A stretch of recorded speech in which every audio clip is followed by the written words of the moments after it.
ಎಲ್ಲರಿಗೂ ನನ್ನ ನಮಸ್ಕಾರಗಳು. ಈಗ ಅವಲಕ್ಕಿ ದೋಸೆ ಹೇಗೆ ಮಾಡೋದು ಅಂತ ತಿಳಿಸ್ಕೊಡ್ತೀನಿ.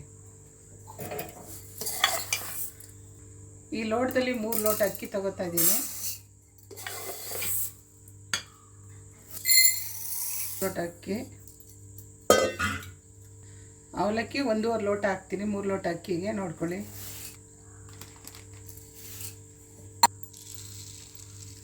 ನೋಡಿ, ಇಷ್ಟು ಉದ್ದಿನ ಬೇಳೆ ಸಾಕು. ಇಷ್ಟು ಮೆಂತೆ ಹಾಕೋತಾ ಇದ್ದೀನಿ. ಇಷ್ಟು ಕಡಲೆಕಾಯಿ ಬೀಜ ಹಾಕೋತಾ ಇದ್ದೀನಿ. ಇದು ಎಲ್ಲನೂ ತೊಳೆದು ನೆನೆಸಿಟ್ರೆ ರುಬ್ಬಿಟ್ಟು ನಾಳೆ ದೋಸೆ ಹಾಕೋದು ತೋರಿಸ್ಕೊಡ್ತೀನಿ ನಿಮಗೆಲ್ಲ. ಒಂದು 3 ಸಲ ಕ್ಲೀನಾಗಿ ಎಲ್ಲ ತೊಳ್ಕೊಂಡು ಇಟ್ಟಿದ್ದೀನಿ. ಬೆಳಿಗ್ಗೆ ನೆನೆಸಿಟ್ಟಿದ್ದೆ ಒಂದು 6-7 ಗಂಟೆ. ಇವಾಗ ರುಬ್ಕೊಂತೀನಿ, ರುಬ್ಬು ತೋರಿಸ್ತೀನಿ, ನೋಡ್ಕೊಳ್ಳಿ.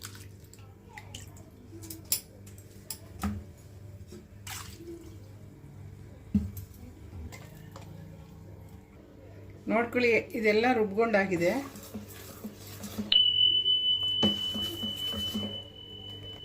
ಇದಕ್ಕೆ ನಾನು 1 ಸ್ಪೂನ್ ಸಕ್ಕರೆ ಹಾಕ್ಕೊತಾ ಇದ್ದೀನಿ. ಉಪ್ಪು ಬೇಸಿಗೆ ಕಾಲ, ಅದಕ್ಕೆ ಬೆಳಿಗ್ಗೆ ದೋಸೆ ಮಾಡುವಾಗ ಹಾಕ್ಕೊತೀನಿ. ನೋಡಿ, ಚೆನ್ನಾಗಿ ಮಿಕ್ಸ್ ಮಾಡ್ಕೊತಾ ಇದ್ದೀನಿ.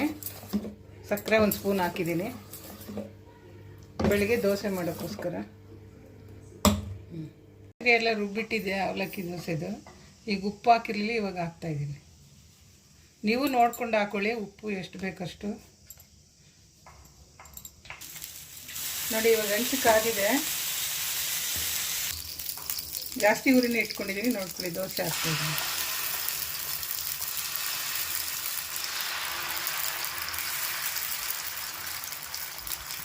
ಫಸ್ಟು ಎಣ್ಣೆ ಹಾಕಿಲ್ಲ, ಸ್ವಲ್ಪ ನೀರು ಹಾಕಿ ಆಮೇಲೆ ದೋಸೆ ಹಾಕ್ತೀನಿ. ಇವಾಗ ಎಣ್ಣೆ ದೋಸೆ ಮೇಲೆ ಹಾಕೋತಾ ಇದ್ದೀನಿ, ನೋಡ್ಕೊಳ್ಳಿ.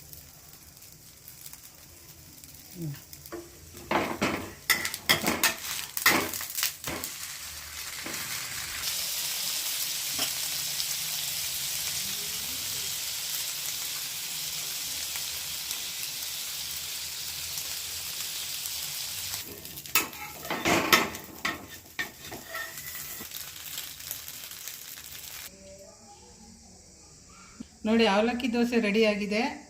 ಈರುಳ್ಳಿ ಸಾಗು, ಚಟ್ನಿ, ಅವಲಕ್ಕಿ ದೋಸೆ. ನೀವು ಟ್ರೈ ಮಾಡಿ ನೋಡಿ, ನನಗೆ ತಿಳಿಸ್ಕೊಡಿ.